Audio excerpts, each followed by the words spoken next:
Hi, my name is Charlie. I'm a lecturer in the School of Environment and Science at Griffith University. This video is looking at some of the challenges and decisions I made when introducing blended learning into a large cohort first year class. Taking a look at a snapshot of my class, it's a first year, first trimester cohort. We have 645 students enrolled. The majority of those students are commencing students, and a large portion of those students are first in family. We can see that there are 98% of my students are domestic, which is not surprising considering the current climate. But of those students, 23% do not speak English at home. So taking these contributing factors together, especially the large amount of commencing students and first in family, I wanted to put together a course that was going to be somewhat intuitive to be able to run through. There are a large number of platforms for doing online learning. At Griffith, we have Collaborate Ultra, Echo 360 Livestream, Microsoft Teams and Teams Live. However, they do differ in the number of students that you can put online at one time, and also the ability for those students to interact with each other and also with the lecturer. So the first thing was, with my commencing students, did I really want to introduce them to more than one of these online systems? I also needed to think about what was the best way of getting the majority of these students together at one time. Now, it wasn't going to be possible to put 645 students online at one time, and so therefore I did decide to pre-record some of my lecture content. This was for Module 1, although I will check with the students via survey whether or not they find this a good way of learning. There will be times though within the course when we do all come together in an online collaborative session, and so I needed to have a look at some of the functionality within the different platforms. There's whiteboards functionalities, chat functionalities, and whether or not there can be captioning or transcripts. One of the other problems that is now incorporated is that there is a size limit on the Learning at Griffith site, so you can no longer take your pre-recorded videos and load them directly into the site. There needs to be a place to hold them. They can either go into Echo 360 or they can go into Microsoft Stream, where they can then be embedded into the Learning at Griffith site. Echo 360 does now have this new innovation whereby you can take your pre-recorded lectures, you can stop them at whenever you want, and you can insert a poll. These polls can be multiple choice questions, they can be short answer questions, or they can even be a label the diagram. One of the great things about these polls is that you can put in the correct answer so that the students get immediate feedback.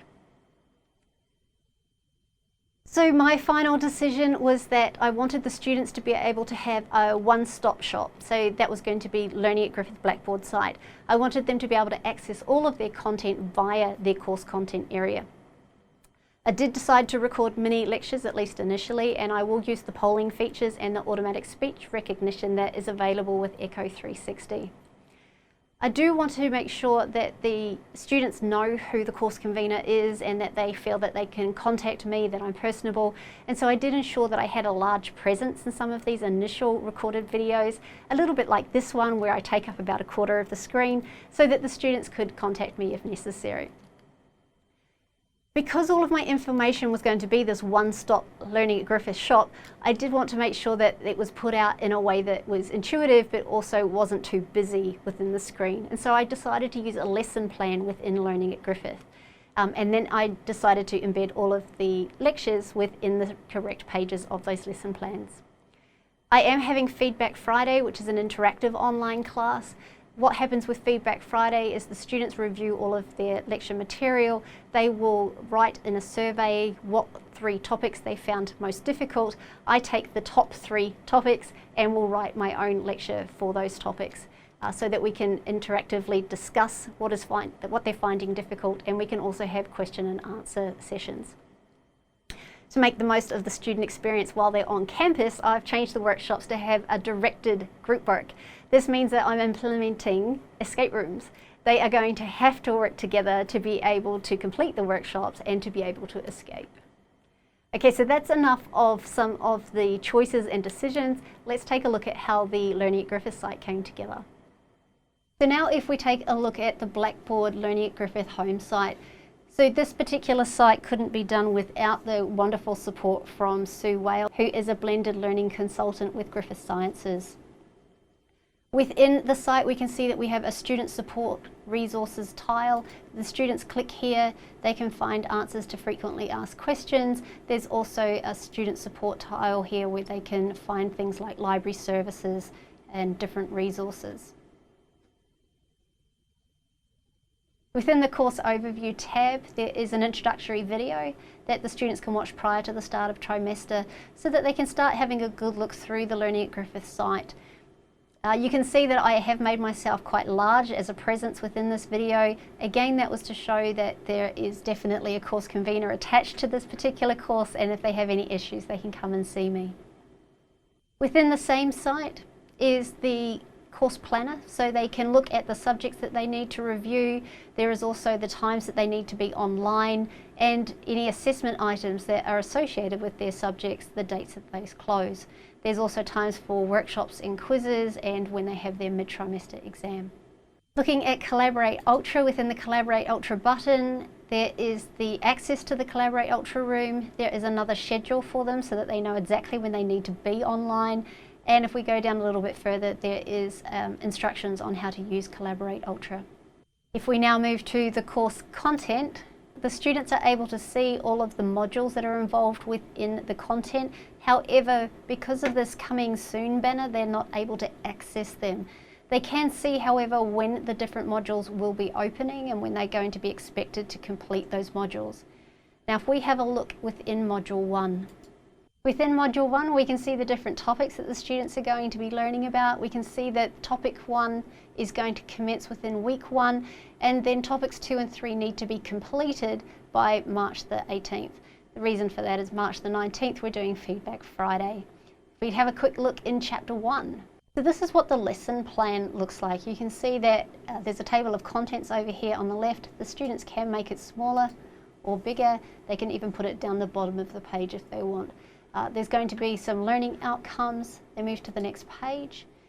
So this is the first content that the students will come across. There is a video for them to watch here.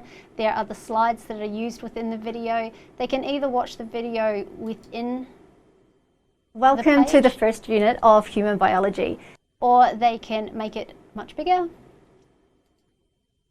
If they make it bigger, they can also see the automatic speech recognition that's been supplied by Echo 360. Once they have reviewed the slides and watched the videos, they can click that they have done so. This is just for the students so that they can keep an eye on what they've gotten up to. Go to the next page. This time they're going to download the PDF, watch the video. There's also a game that they can play. This one's really quite exciting. There's an asteroid that comes down that has a description on it, and you have to type in the term. If you don't get the term correct 3 times, then your planet blows up. And then there's also a review of the materials. So this is called a close sheet.